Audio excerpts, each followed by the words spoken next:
So, since I came to Austria around 4 years ago now, over 4 years ago, one of the most persistent questions that people have had to ask me always is, why did you leave the US? Like, after 8 years, you lived there for 8 years, so then why did you leave and why did you come here where the language is different and US is like perceptually at least like at the center of where everything is happening, right? So why did you have to leave that? And I'm sick today, so I'm at home. So I thought that this is a good time that I could talk about why I left the US. Um, and this is also one of the classic examples of when people are not inside a system, when people are looking at a system from the outside, they often have a very vague idea, a very inaccurate idea of what goes on in a system and what keeps it running. Very often we assume that things just take care of themselves. But things don't just take care of themselves, and there's always like a catch. So, anyways, starting with my story. Yes, I was in the US for, I would say, 8 years, a little less or more, but it was 8 years all in all. And the first 5 years was on a student visa, which is the F1 visa. Now, F1 visa is one of the simplest ways to stay in the US. Obviously, it requires a lot of money. You have to sell a lot of kidneys to get that amount of money. But it is one of the simplest visas in terms of in order to get, because at least during that time before the Trump administration, and even like the first term that he had, because the country knows that they are going to get money from you, so it's a lot easier to get, plus it's a lot easier to move in and out of the country. So every summer, every year, twice a year, thrice a year, you can go to your country for a vacation, you can go visit your family, you can go to another country for a vacation, and it's all very easy. The re-entry process is super simple. You aren't asked anything really. Like, okay, you're studying in this college, okay, go, bye bye. So it's a very non-problematic, non-complicated 5 years. When you're on F1, 5 years, 2 years, F1 is pretty straightforward. Now, during that time, after F1, you would get 3 years of optional practical training. This is a special work permit, and you can basically have a full time job on this work permit, and you don't need a work visa. It's like the government gives you these 3 years because you have come to our country and you have studied here and you have spent money in our country. So we are going to give you these 3 years. You can work as a full time person. And by the way, during F1 and during OPT, every year you have to get it renewed. So there's that paperwork involved, and there are also specific conditions. Like on F1, you cannot fail more than a certain number of times, otherwise the F1 is cancelled. And then you have to make sure you take a minimum number of credits, so a minimum number of subjects for each semester. You cannot just say that, okay, I will take very little subjects this semester, but I still want an F1. Doesn't work. Also, for OPT, the job that you get, you have to be able to prove that it's directly related to what you studied. So if a job is being offered to you and you cannot prove, you cannot convince the authorities that it's directly related to what you have studied in some capacity, your OPT doesn't get approved. And then after you graduate, you get, I think, 60 days to find a job with an OPT, or you have to leave the country. So everything is basically, you have a deadline that's like an impending doom right in front of your eyes during all these years. So I found a construction job because I was living in New York. I found a construction job on OPT, and that was not what I wanted to do, but the time limit is so, there's a real time crunch. So you have to accept, you cannot play around with it that much, and then you just have to hope that eventually you will find something better. So okay, my first job was in construction sector, and then I was able to find an internship with the UN, and I thought that I could eventually get this internship converted to a full-time job. So I quit my first job, which could have sponsored me for H1B, which is the actual work visa at the end of 3 years. But again, it's something that you don't want to do.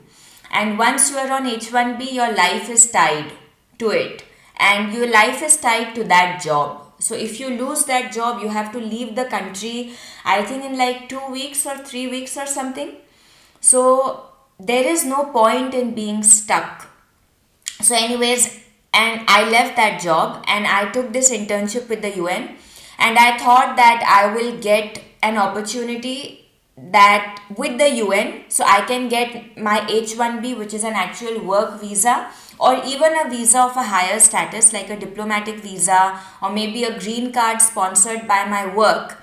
Because an organization like the UN, I don't really know if they can do it, but I know that like bigger organizations can do it more easily.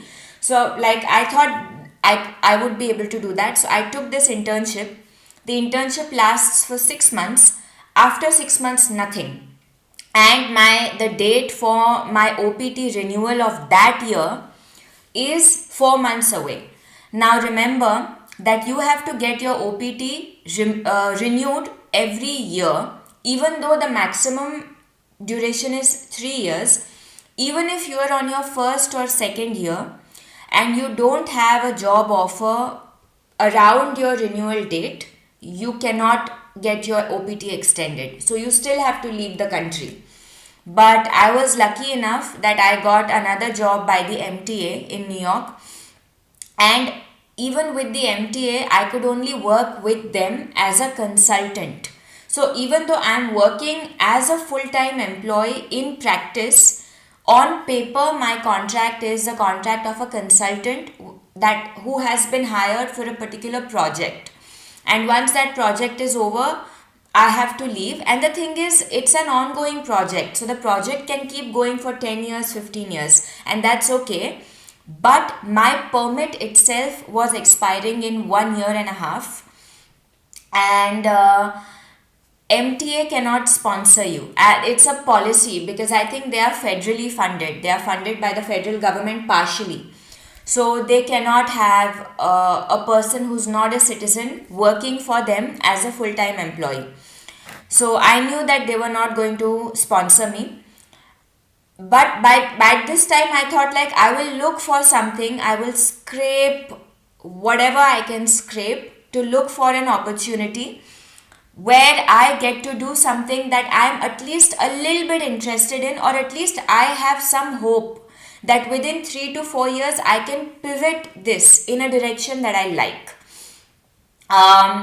And when I started working for the MTA, there was another opening in the UN, in United Nations in New York. That opening again was not something that I liked, but I was so desperate that I went for an interview and I got that offer because they really wanted a woman. The team lead was a woman and it was mostly men. But the job offer was for facilities management. So it is still not something that is remotely related to what I did. And unfortunately, it's not even remotely related to what I want to do in the future. And I eventually rejected that offer. And I remember people back home in India, in my family, they were like, you are crazy. It's the UN. It doesn't matter what job it is. But here's the thing. Yes, there is mobility in the UN. You can change departments.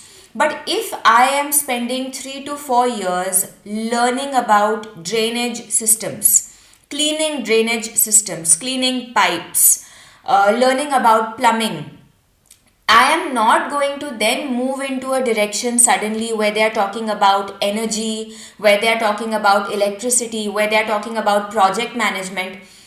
I am still going to keep, if I have to change a direction so substantially, I have to start from zero. And even if I have worked with the UN for 5 years as a facilities management person, I will not have had collected the experience that they would require for a project manager. Somebody else is working for Google or for Amazon as a project manager, and they would much rather hire that person than me because I have no experience, still no experience in what they want me to do. They have to train me from scratch. So it's like being in a prison, like you will be stuck in a line that you are not interested in. And I had to work with like 10 to 12 men. And I was told that don't tell any man that you are vegan or you are vegetarian. It's not a problem with us, but it's just that you don't want to stand out because you want to be a part of the group because you will be working as a group. And I can never not stand out, whether it's in a good way or in a bad way or in a weird way. Knowing my personality, the worst thing I can do for myself is count on me being able to gel along people without having to, without like ever standing out in some way. Like I'm Indian, I'm a woman, I'm as it is going to stand out, and I don't eat meat. So I cannot come up with an excuse every single day. I don't want that. Like if I wanted that kind of a life, I would have gotten married in an arranged marriage and then I would have pretended to be something that I'm not to impress a family that I don't even like. It's the same thing. And all to do all of that for something that is not what you want and it's not going to take your career in a direction that you want. It just made no sense. So I ended up saying, no, I'm sorry, I cannot take this offer, but I'm really glad, etc., etc. And they said, no problem, we wish you the best. And now again, I had this was around December of 2020, and my OPT was going to expire in October of 2021. So, yes, I did have theoretically 10 months, but I was like losing hope a little bit that I was ever able to, going to be able to find something that I like. I was still actively applying and I was getting offers from construction companies. I once again ended up rejecting two offers by them because if you get with them, they sponsor your H1B. Again, you are stuck. You are never going to be sponsored for a green card through lottery as an Indian, right? Because there are way too many Indians. And your job is so dispensable and you don't even like it. Your company is never going to sponsor you for a citizenship or a green card, and I'm not sure if that's a thing, honestly. So, what you are essentially signing up for, what I would be essentially signing up for, is get with a company, get with this company, and keep collecting experience in construction, which I eventually don't want to end up doing. And on the side, just hope to fall in love and get married to a person that has an American citizenship, who has an American citizenship, and that's the only one, even if that ends up happening. But who knows when that's going to happen or if that's going to happen. But if that ends up happening and you do end up getting a green card, you still have to start from scratch in some career, in some profession. So I was looking at like around up until 40 years of my life, I could see that I would still be starting from scratch over and over and over again without having a meaningful body of work in one direction. And it just seemed like a very depressing idea. And I remember during that time I got a call because you are on OPT and you keep on applying for jobs, so your phone number and your email is out. And I'm being very honest, I got a call from a few like places, few lawyers, Indian lawyers, who said, hey, we can help you get a citizenship. You have to give us like $15,000 to $20,000 or $25,000, and we will make a good case for you, and I'm assuming they would have made a case of asylum or something, and we will help you get a citizenship, and it will be like 3 to 4 years of your life in the paperwork, and then once you're a citizen. Yeah, but $25,000, that is everything I have saved. That's more than I had saved, by the way, up until that time. And while this case is ongoing, do I have to work? Am I allowed to work? Where am I going to get the money for to pay you? Even 25,000 is what you have to pay them once, but there is an additional fees. And I don't want to seek asylum. Like, I am not an eligible candidate for asylum. I really wanted, if I could have gotten a green card because of my company, because of my work, I would have loved that.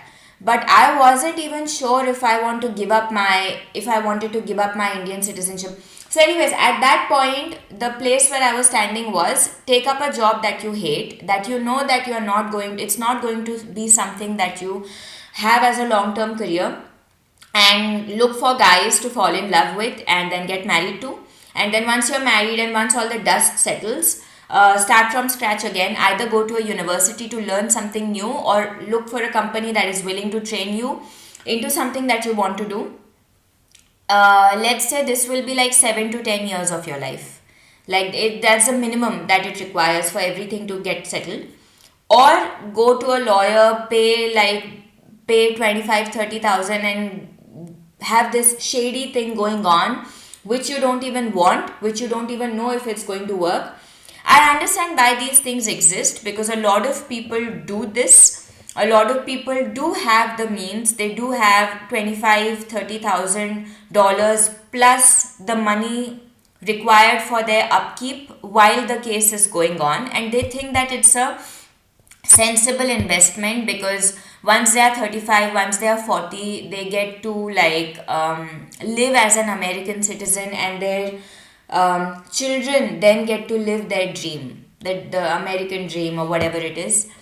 But to me, it just sounded. And by the way, on H1B, you cannot travel freely, because every time you travel, you have to get stamped again to re enter. And that's always a risk. And I was like, I will be signing up for a job that I don't want, and then I'm stuck in a country. It felt like a punishment, and it didn't feel, even that punishment didn't even feel like it was taking me in a direction that I wanted to go. So then at some point I thought, okay, if this is not working and if none of these paths they make sense to me, can I apply for studies somewhere else? Can I go to Europe? And somewhere I had learned that in Europe, particularly like Germany, Austria, and also like most places in Europe, education is very, very affordable. So, whatever I had saved up until that time, I felt like I could use it to fund my master's, and then I could have a career that makes some sense to me. There is no part of my body and my soul and my mind that wanted to do construction. There was no part. Like, I just didn't see a future. I had no motivation to grow there. So I was like, if that is what it is, then that is what it is. Because I was, during all this time, during the 3 years of my OPT, and all the looking for a job and not being able to find anything that lights something up in me, I was beginning to get very, very resentful and very frustrated and very sad and angry at life. I was beginning to lose that spark, and I could see that if I sign up for more of this, then I'm going to lose like all of it, and I don't want it. This is like, it was painful for me to leave a place that I had lived in for 8 years, but I felt like staying would have been more painful at that point. And I felt like if going to a completely new place means that I have a shot, I have a fighting chance for a life that I am happy with and that I want, why not do it? So that was my story of how I came here, how I left the US, and why. I'm sure people fight a lot to stay in the US and they have good reasons to, but every individual's story and journey are different. Now, if I was deeply in love, or if I was almost married to someone, even then I could how could I ever do my masters in the US? That's the question I ask myself. It requires so much money. So even then I don't know how I could have done my masters, but maybe I would think a little more before leaving. I would think like, okay, at least I'll have a good family life even though I hate my job. I don't know. But for me, at that point, I knew that these are the only two options. Either you have more of what you're living right now, or you apply for asylum, which is like all sorts of unethical in my own head, and like I don't need an asylum. So, yeah, in my situation, to leave truly was the best option for myself and my career at that time. If I had gotten a job with Amazon or the UN or something like that, I probably would have stayed. But there was no reason that was good enough for me to stay and put myself through what I would have possibly put myself through. So that's the reason. Yeah.